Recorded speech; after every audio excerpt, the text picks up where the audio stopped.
بالله من الشيطان الرجيم بسم الله الرحمن الرحیم۔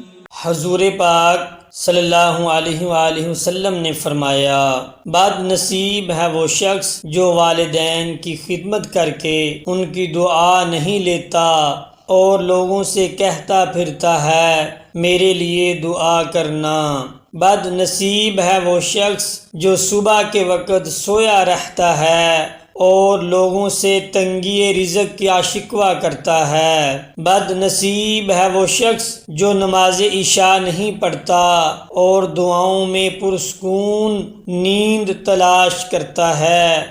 بد نصیب ہے وہ شخص جس نے ماہ رمضان پایا اور اپنے رب کو راضی نہ کر سکا۔